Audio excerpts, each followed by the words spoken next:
Hello, welcome back to Monster Train. Today's episode's coming to you at 2:20. It's an afternoon episode, and you probably know what that means.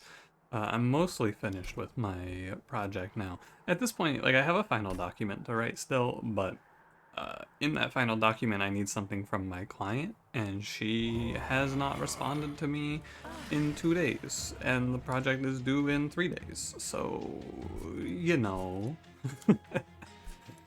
It's fine. I'm fine. I'm not concerned. Hope you're doing well out there. I am doing well. I am a lot better than I have been this month. It has been a pretty brutal August. It's funny because there's been this cascading effect on my life where I pushed getting my wisdom teeth removed back from June to August because I was gonna miss a class in June. And the class I missed, I could have missed anyway. I ended up not going on the day that I skipped.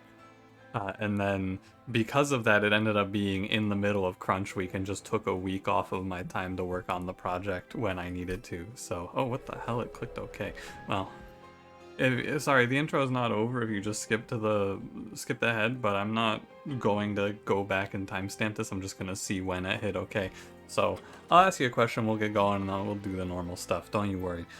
My question today is unrelated to what I talked about. I want to know if what's a very long grind that you remember doing in a video game? I've been seeing a lot of RuneScape players post their ridiculous grinds on Twitter. Trying to think of one that I feel like I did. In RuneScape, I know I got 99 wood cutting by just standing still and cutting trees for a week, but in that time I played Oblivion, so it didn't feel that bad. I feel like there's some pretty crazy ones for JRPGs out there, so I'd be interested to hear what you've done. You let me know. And don't forget to like, comment, subscribe. So today we are Awoken Stygian, an OG classic very good combo. We have Glimmer, Mollusk Mage, Pyre Shards. Hey, they're all next to each other. And let's begin. The boss is, who cares? Now, any run that starts with me saying I think 25 gold is better than this relic choice, you know is gonna be a banger. Now, in the back of my mind, something you gotta know is that I only have 2 achievements left in Monster Train. One of them is the 0 cards at the end of the run achievement, which I will never get naturally on a Covenant 25 run. The other one is the winner run without collecting any relics. And when you show me this start, I go, well, no, we could. I am respectfully not going to play explosive ever again. I think that champion path is not good. Now, the devil's temptation is laid out before me, and you know, I don't really care about achievements and stamping things in the video game. I'm sure you know that about me by now. So I'm not actually going to go for that. I am much more interested in just winning the runs. I'm going to take Hell's Banners here. I am significantly more interested in just playing the game to win. Oh, I should not take this trial. Armor 10 is going to... Well, I do have Pyre Shards. The problem with Pyre Shards is that if the next turn has an infused Foot Soldier, which it will, I am going to get clapped. It's not going to be pretty. Yeah.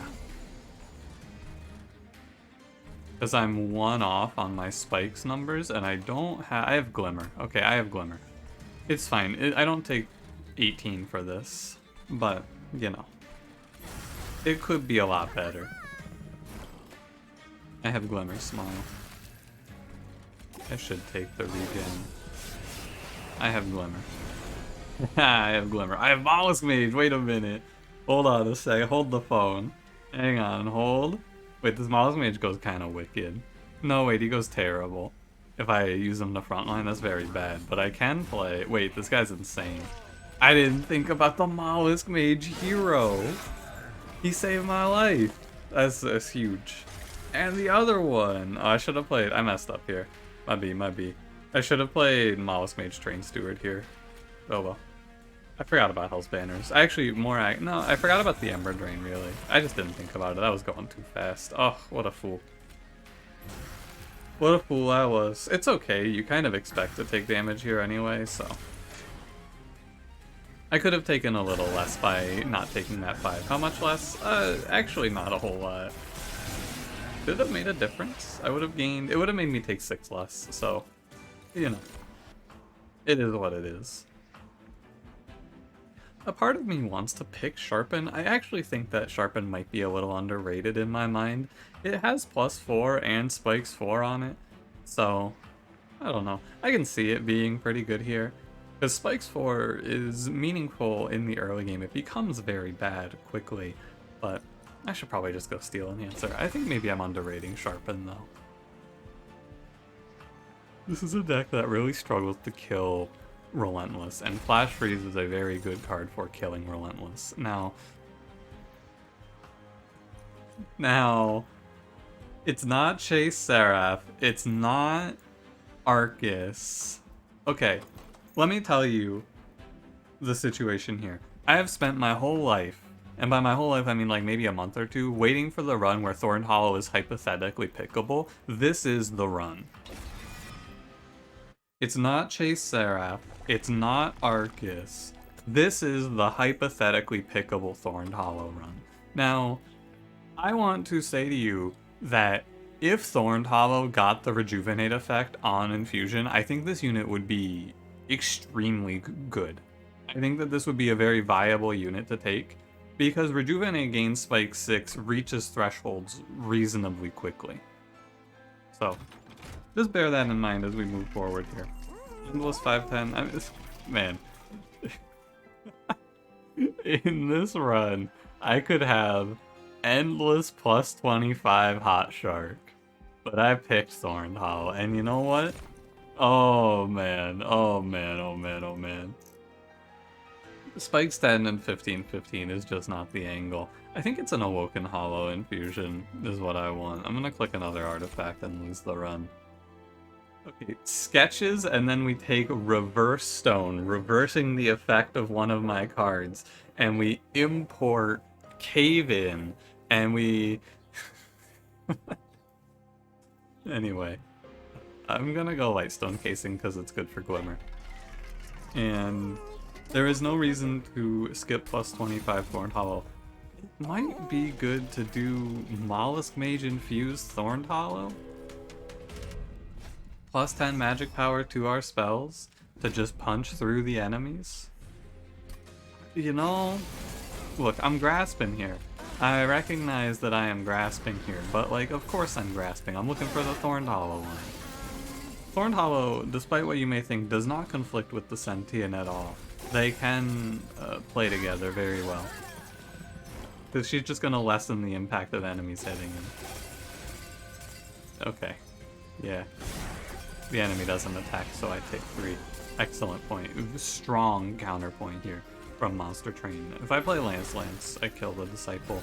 So any enemy that does 0 damage and then does damage when it gets hit is a nightmare for this run, of course. An absolute disaster of the highest order, but other than that, it looks great.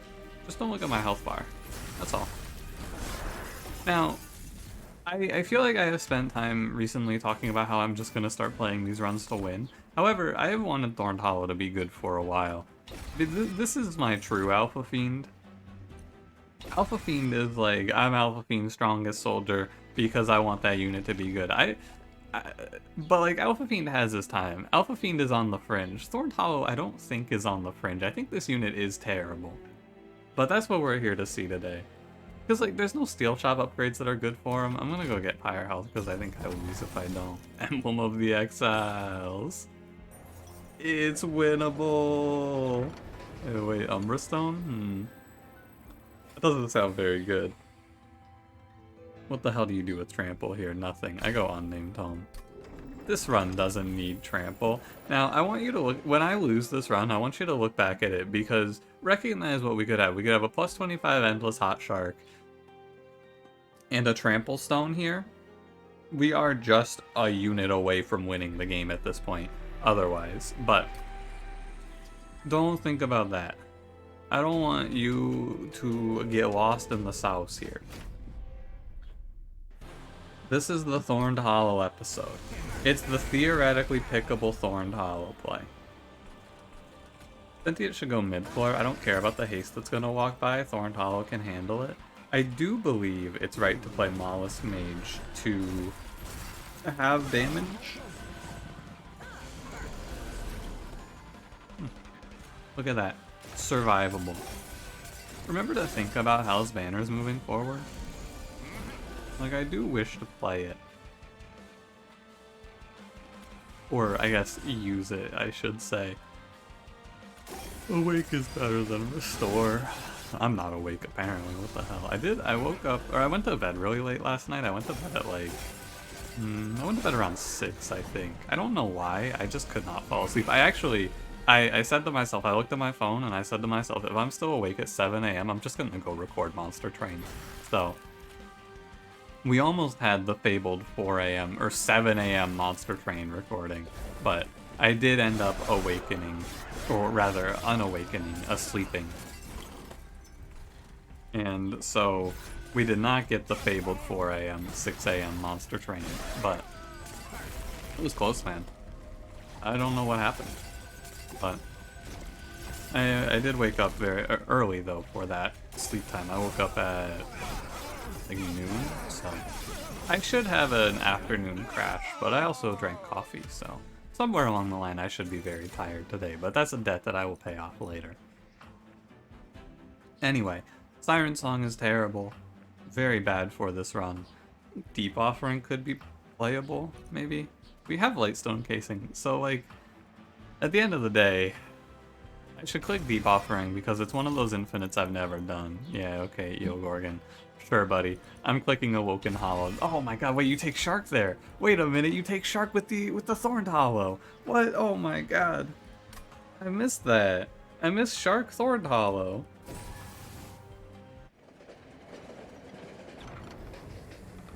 Yeah, sure, man.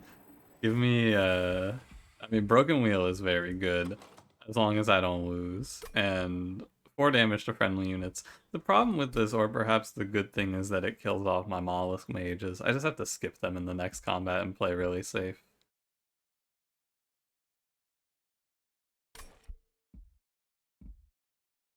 I mean, the deck needs to remove a lot of cards, so taking 4 removals, or even 5, is good. Or 6, I guess, because I'm gonna go Awoken Hollow, Thorned Hollow.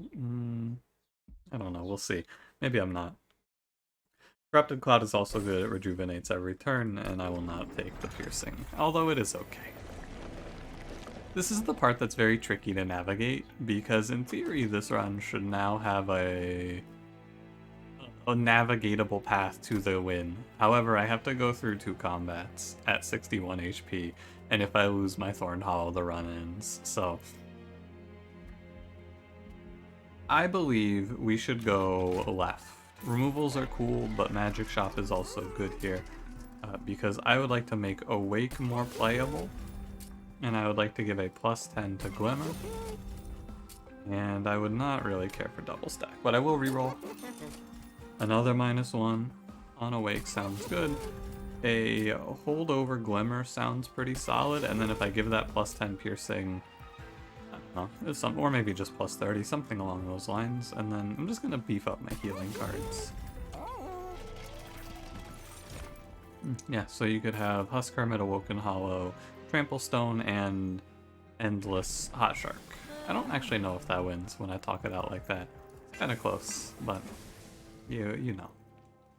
Okay, play it cool, play it safe. No pack shards here, no Heaven Seal. We're gonna hands off. I'm going to play this as conservatively as I can. Do not play Awoken Hollow, he will perish.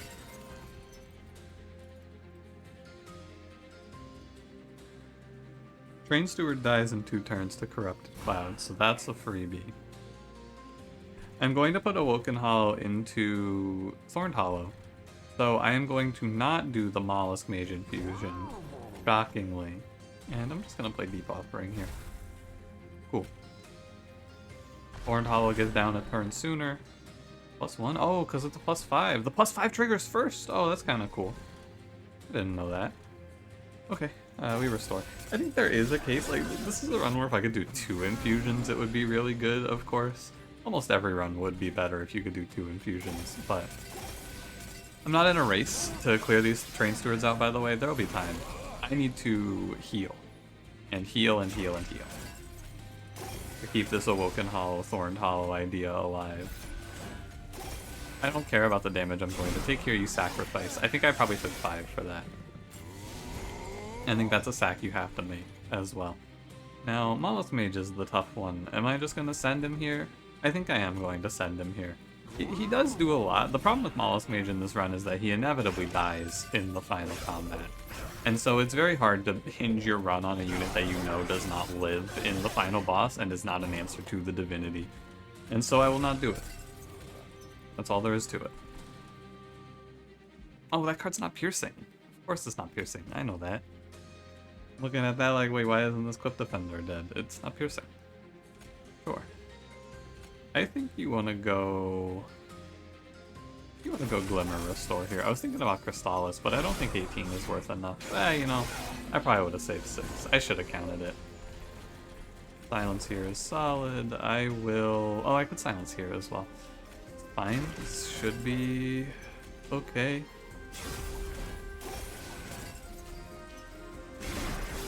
I mean, I took a very greedy choice in Broken Wheel, and I will pay the price for it in Pyre Health, which is why we're playing a very conservative mid-game, because if we make it out of this mid-game, I mean, if we get out of here, it's a theoretically good situation that we're in.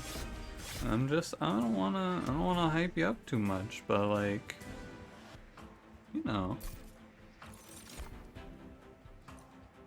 I could take Pyregrow and counteract it with the +1 draw. Take another draw, I'm down. I'm kind of back and forth on if that's worthwhile. I think it usually is okay to take double draw and play Pyregrow, but you're gonna take one draw anyway, so Pyregrow is still costing you a card. But over time it equalizes because you get to take +1, an extra draw, I guess I should say. Was I gonna take double draw on this combat, or on this run anyway? I don't know. I do actually feel, as long as there's another temple, which there is, we're gonna delay the temple take. I feel like going for Pyre Health has to be the idea. We're probably going to have to make a sacrifice in the next combat as well to our Pyre HP, and so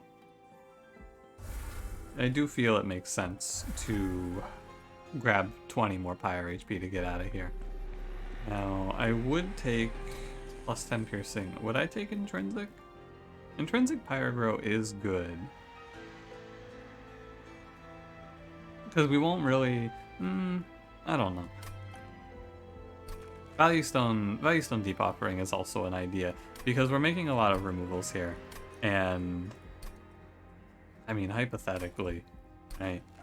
Hypothetically here, it is very good. It's more card draw as well. I'm gonna do it, but this is risky. Taking 15 here even is scary.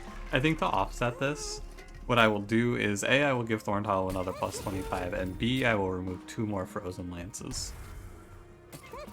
I will spend my money where I would otherwise save it in order to offset the risk I just took. You know, I bet Large Stone would have been better.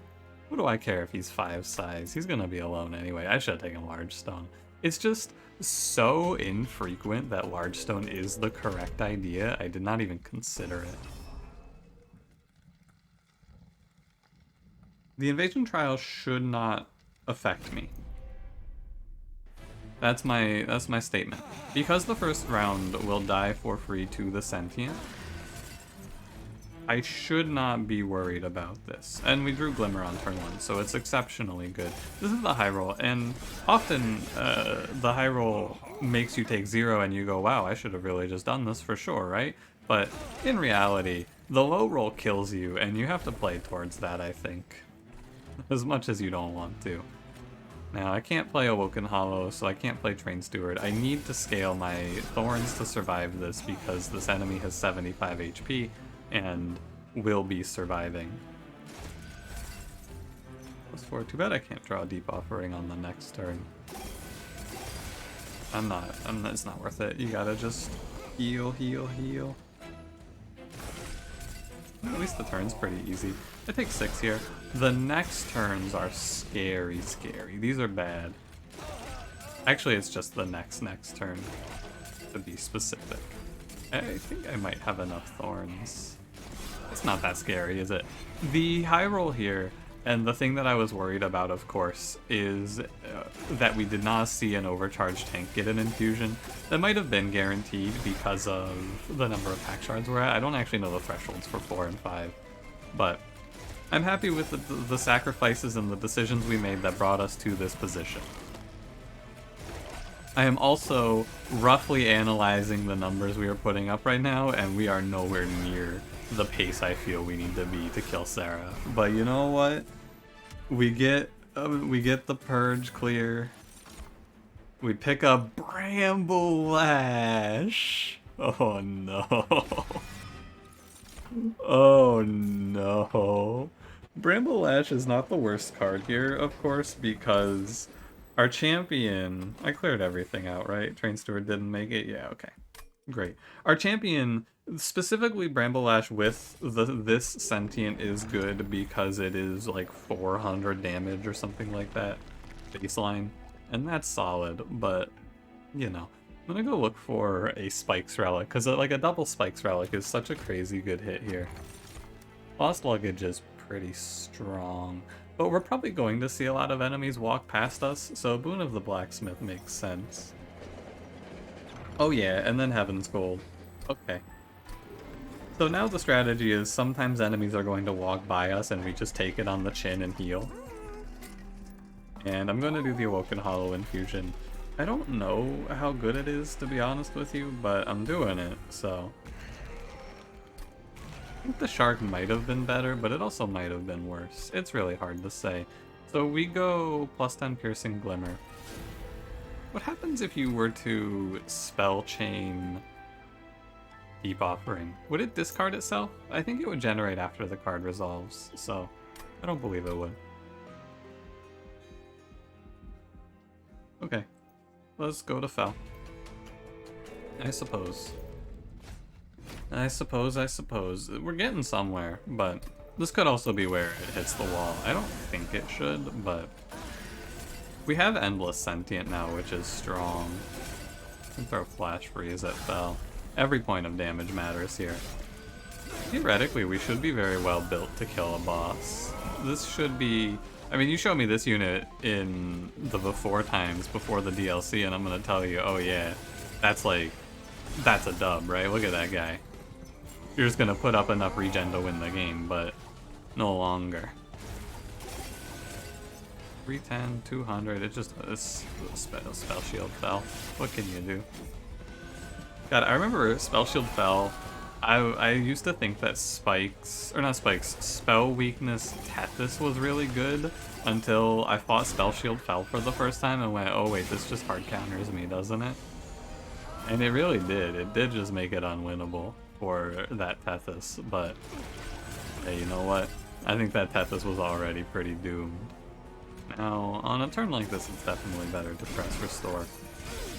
I'm at 67. My enemies are not dying in one hit. I don't really like what this is looking like here. I gotta be honest with you. A 180 isn't really looking like it's gonna die. You know what? We do reach a threshold though, so... Look, all I'm saying is don't throw in the towel yet. I think that for this run to win though, we would have to be full on fire HP going into the last combats, and I don't know how viable that really is. Bramble Lash is going to obliterate Fel. I should not play Deep Offering. Deep Offering is a good card to help me draw into Bramble Lash, and all I actually care about is a big money Bramble Lash cash out at this point. I should even maybe... Let's think about it. I should stop playing my Endless cards now, and my like holdovers, because I want to draw Bramble Lash. Here it comes. Oh, baby. Fel. Say your prayers. 1240, let's go. Huge. Absolutely massive damage. 7 damage taken, not so bad. Spreading Spores is not good here. You know, I don't think so. But like, this is a run where you would load up on Spreading Spores like crazy, and we maybe have the survivability for it to be enough. Alright, let's go. I'm down. We take the draw. I'm here. I'm here for it. I'm ready. Can you give me a Divine Artifact that heals my Pyre HP? That's what I want. Divine Mark of an Exile. Probably it just is not worth the money. So the idea, by the way, behind spreading spores is that the problem with spreading spores is that stacking regen is not a viable survival idea, but we have enough with 5 healing here, we have holdover plus 20 HP every turn, we have Emblem of the Exiles. The number of healing options we have should be high enough that we can survive to let spreading spores do the spreading spores thing of generating enough regen to kill the bosses. Now, mini bosses, I'm not answering that question right now. I am taking Precious Plating here, definitely. It's worth the drop in fire in gold. We're just stacking survival ideas now. I would have actually taken Cultivating Sentient here for +1 draw, but all the draw in the world I don't think pulls you out of this pit, but a holdover Extreme Stone Spreading Spores, we can talk. I think Piercing for Bramble Ash is also required. The problem is that you have to go really high on pack shards to make the run, like, playable, and that's not ideal. At 105 pack shards, I would expect to be Mondo strong, and I am barely treading water. In case you're wondering, of course, the trial in this combat is a definite no way. You're not taking enemies heal when they walk up. On this run, don't be ridiculous. The Sentient will let us stay afloat for a little longer than perhaps we deserve to, which is nice. Definitely feel like more energy would not be amiss here. We'll talk about it when we get into the next ring. Because Pyrogrow is good, but you don't draw Pyrogrow right away. We're gonna have turns like this. Holdover might be the search. You might be on the look for holdover here. I'm not sure yet. This deck really could go infinite, or I should say, could have gone infinite as well. I think that this run is a sea of victories from which I will fish out the perfect line of defeat. It really is just an inconceivable, a staggering number of ways I can think of to win this run, and I am going to fish out the loser. But we shall see, shall we? I mean, look at my man go here. Spreading Spores is now taking over. Now, you stop rejuvenating, but you do get spikes too when you play Spreading Spores, so not so bad. Rainbow Ash does 10-20. Sure. Yeah, alright. And 10-30, sorry. Awake is better. I have no reason to keep the silence. But you look at this deck in this position and you tell me I could not have brought this in line for an infinite. I definitely could have. It's probably better that I didn't, but, you know, I'm just gonna Bramble Ash the boss for 1380 instead. 36 damage. Not very ideal. Cycle of Life. Yeah, sure, buddy. Alright. Okay. Tell me more about Cycle of Life there. Type more to me about Cycle of Life. Yeah, I'm listening. No, I'm listening, really. Okay, so duplicating is good because it accelerates spreading spores. It's bad because it gives me pack shards.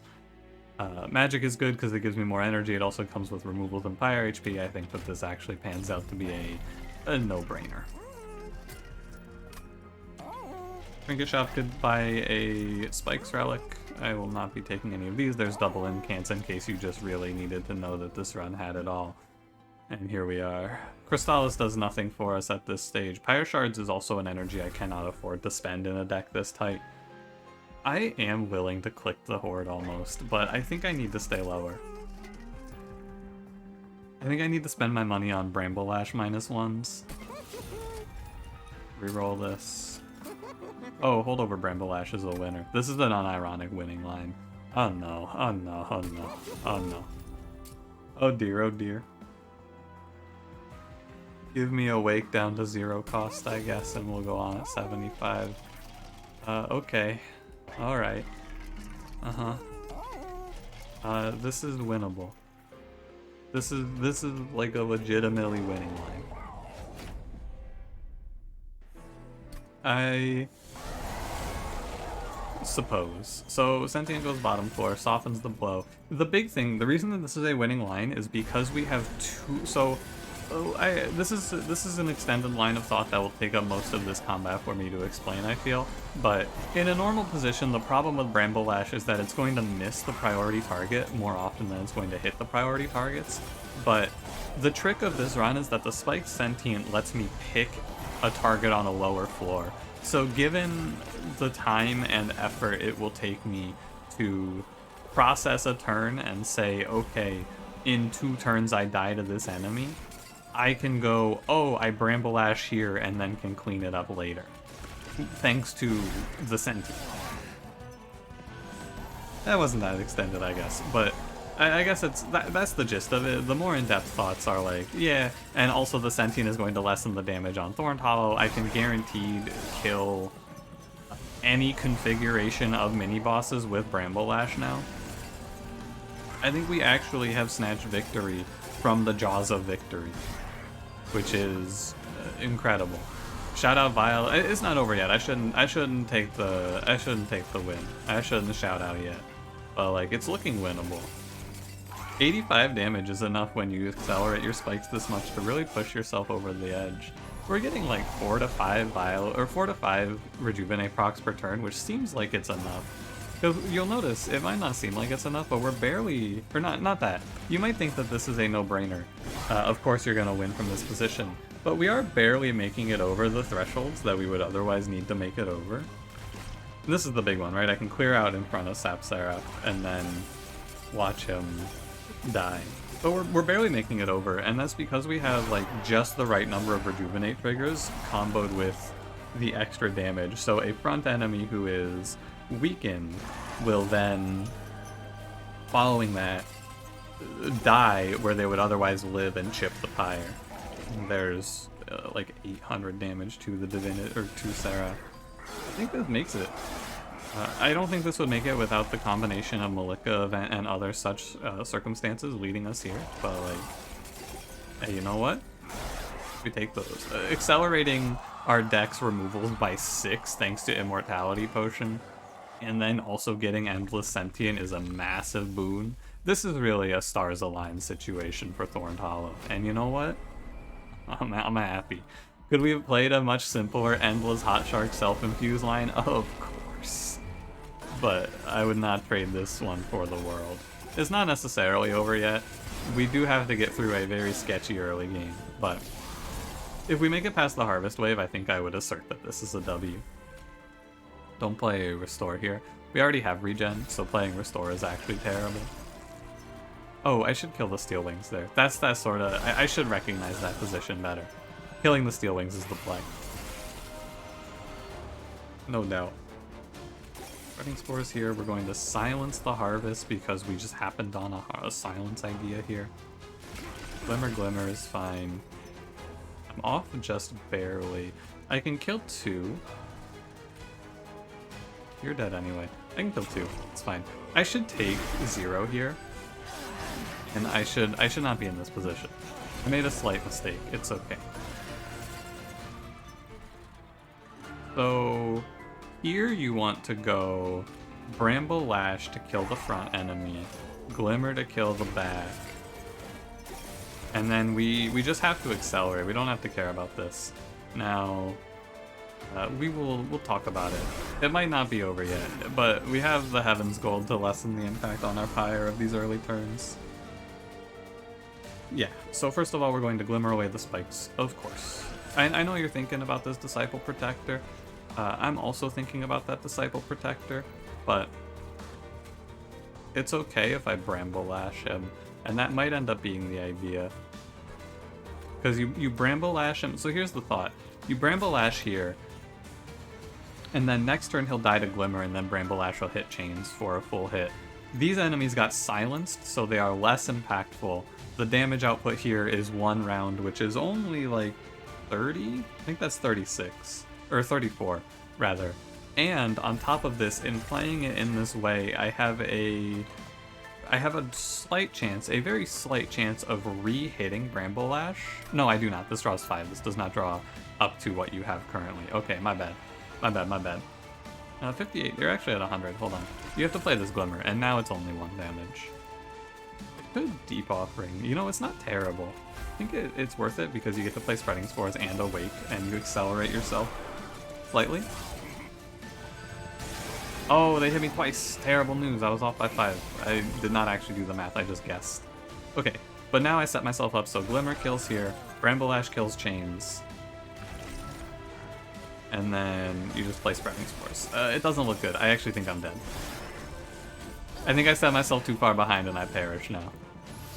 I think there is a winning line here and I just whipped it slightly. But it's maybe alive. Hold on. Hang in there. Hold.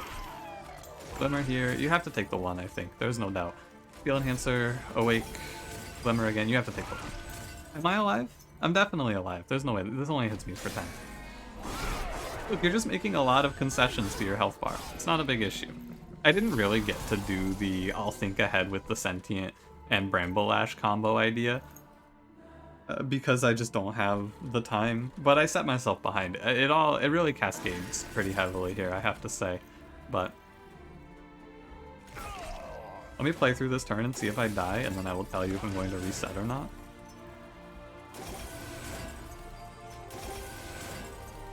This guy hits me once for 12. So close, by the way. Off by 5.